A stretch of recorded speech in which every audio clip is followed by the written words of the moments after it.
City project के अंतर्गत जो लखनऊ भी जिसे चुना गया है, जो अभी शुरुआत के 10 शहरों को स्मार्ट सिटी में यूपी के जो चुना गया था उसमें लखनऊ सबसे प्राइम पे था। यहाँ पे स्मार्ट सिटी प्रोजेक्ट के अंतर्गत इंटीग्रेटेड ट्रैफिक मैनेजमेंट सिस्टम का कमांड एंड कंट्रोल सेंटर बना हुआ है, जहाँ से ये कोशिश हो रही है कि हम लोग मैनुअल इंटरवेंशन को छोड़ करके कैमरा के माध्यम से ट्रैफिक वायलेशंस को रिकॉर्ड करें और उसी के माध्यम से चालान।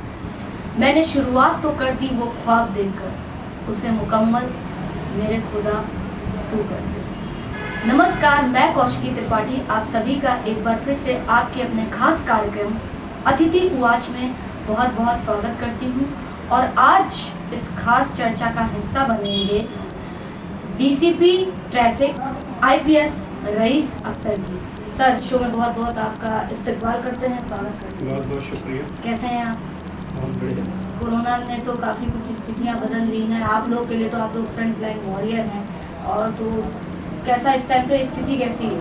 नहीं, इस समय बहुत नॉर्मल स्थिति है और कोरोना जो महामारी सेकेंड वेव जो पूरे देश में आई थी उसमें यूपी भी काफ़ी अफेक्टेड रहा था और अभी बहुत कम केसेस बचे हुए हैं और अभी भी लोग को भी प्रोटोकॉल का पालन कर रहे हैं, खासकर पब्लिक प्लेसेस पे। तो अभी यहाँ पे स्थिति नियंत्रण में है और हम लोग लगातार अपनी नज़र बनाए हुए हैं, किसी भी तरह स्थिति नियंत्रण में पाए।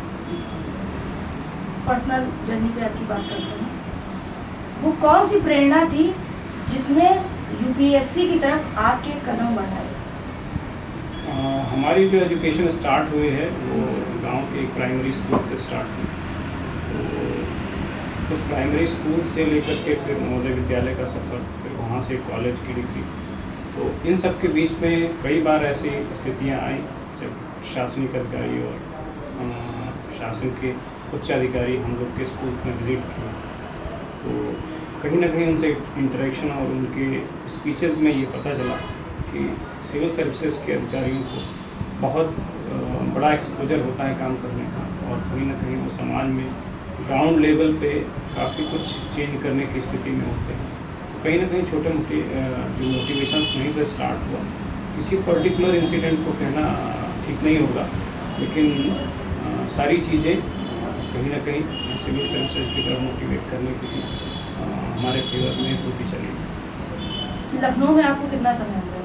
लखनऊ में लगभग 3 साल का सफ़र होने जा रहा है। दिसंबर में मुझे यहाँ 3 साल पूरा होता है। अनुभव कैसा रहा? बहुत अच्छा अनुभव रहा। लगभग 1 साल मैं पीएससी हेडक्वार्टर में तैनात रहा और वहाँ पर एज एसपी इस्टेब्लिशमेंट मैंने अपनी सेवाएं दी। उसके बाद लखनऊ में जब कमिश्नरेट बना तो मैं इधर पोस्ट हुआ और लखनऊ में DCP north, DCP south, DCP headquarter के बाद मैं अभी लगभग 3 महीने से डीसीपी ट्रैफिक के चार्ज में। ट्रैफिक व्यवस्था को मेंटेन करना एक अपने आप में बहुत बड़ा चैलेंज है। आप लोग किस तरह के चैलेंजेस को फेस करते हैं ज़मीनी तौर पर? हाँ, निश्चित रूप से लखनऊ एक महानगर होने के नाते यहाँ पे ट्रैफिक व्यवस्था एक चैलेंजिंग टास्क है और इसमें कई चुनौतियाँ हैं जिसको हम लोग को डेली रूबरू होते रहना पड़ता है। जिसमें सबसे बड़ी चुनौती है कि यहाँ पे जो गाड़ियों का फ्लो है वो बहुत ह्यूज क्वांटिटी में है। यहाँ पे बहुत सी गाड़ियाँ हैं और क्योंकि महानगर और प्रदेश की राजधानी होने के नाते फ्लोटिंग व्हीकल पॉपुलेशन भी बहुत ज़्यादा है। आसपास के 11-12 जिलों से रोज़ लोग आते हैं यहाँ पर किसी न किसी काम से, चाहे वो हेल्थ का काम हो, चाहे अपने वर्क के सिलसिले में आते हैं, बिजनेस के सिलसिले में आते हैं और जाते हैं। तो इस ट्रैफिक को रेगुलेट करना और ये इंश्योर करना कि लोग ट्रैफिक के रूल्स को फॉलो करें, निश्चित रूप से एक चुनौती है हमारे लिए।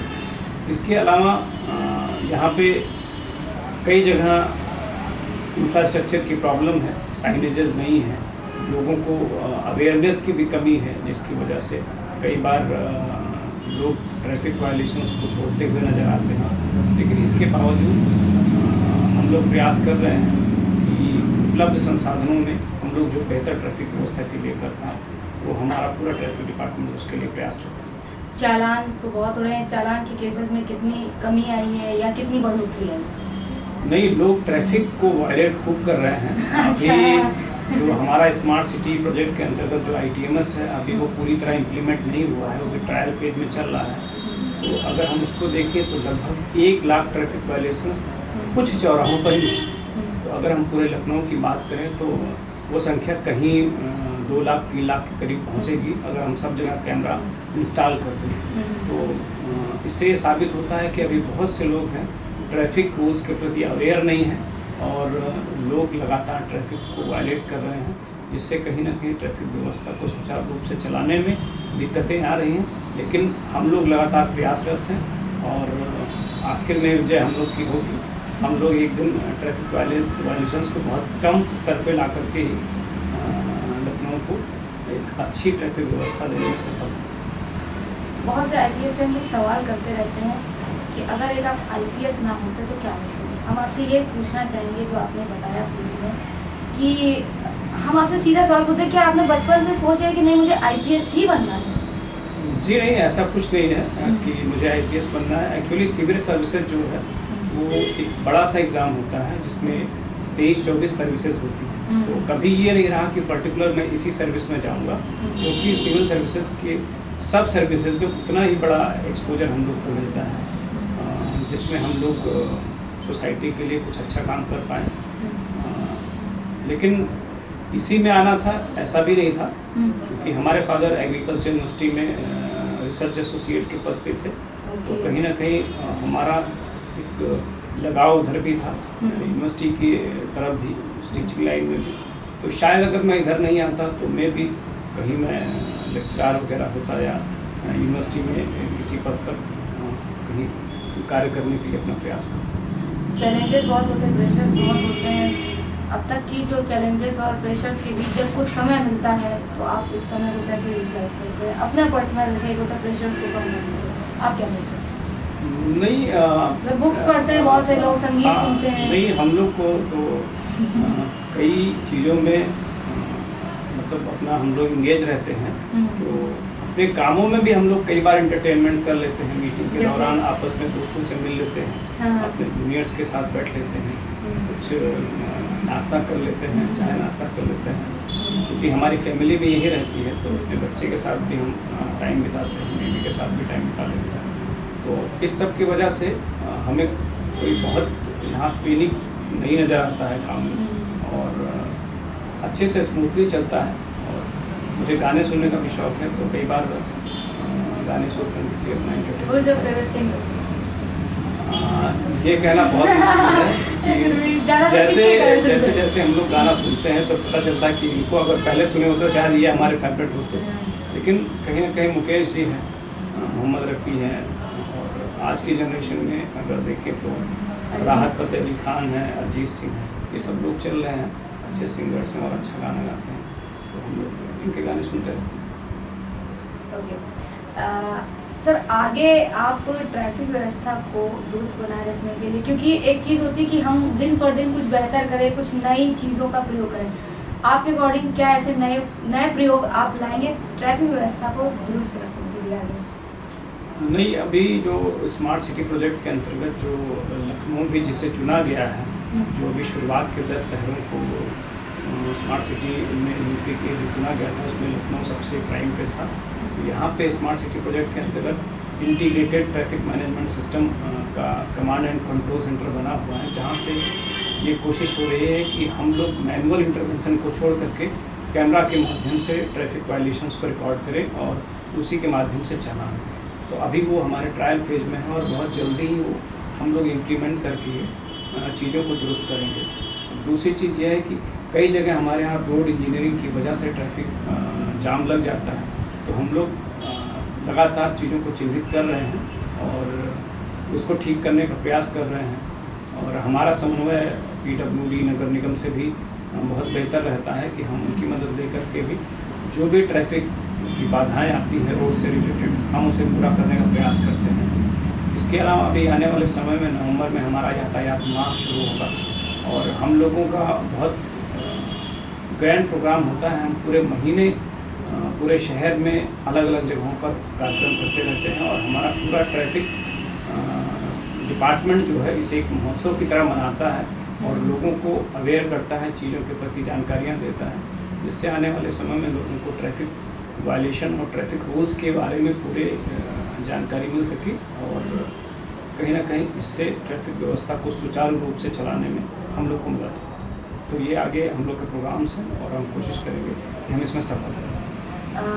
आगे सर लखनऊ की जनता के लिए आप क्या संदेश देना चाहेंगे? क्योंकि एक बात है आपने जैसे कही, और ये देखने को आमतौर पे हम लोग को देखने को मिलता है कि अवेयरनेस बहुत लोग बहुत प्रोटोकॉल्स को बहुत ज़्यादा शायद वो रूल्स को तोड़ने में ज़्यादा अपने आप को स्मार्ट समझते हैं। तो एक तो ये चीज़ हो गई, तो आप लखनऊ की जनता के लिए एक क्या संदेश देना चाहेंगे?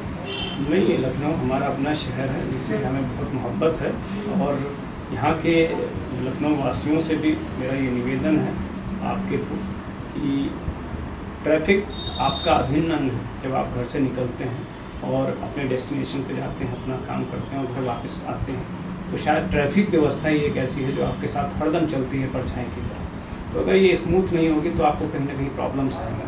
तो मेरा आपसे निवेदन है कि आप ट्रैफिक रूल्स को जानें, ट्रैफिक रूल्स को फॉलो करने की नीयत बनाएं और ये ना देखें कि वहाँ ट्रैफिक कांस्टेबल या ट्रैफिक पर्सन कोई मौजूद है या नहीं मौजूद है। आप खुद भी अपने अंदर इतना सिविक सेंस डेवलप करें कि ट्रैफिक व्यवस्था को खुद पालन करने की कोशिश करें, जिससे आप अपना छोटा सा लेकिन बहुत ही महत्वपूर्ण योगदान ट्रैफिक को सुचारू रूप से चलाने में दे सकें और आने वाले समय में लखनऊ की ट्रैफिक व्यवस्था देश के बेहतरीन शहरों में जहाँ पे ट्रैफिक है उनके बराबर हो सके और हम लोग ट्रैफिक को बहुत स्मूथली चला पाएँ।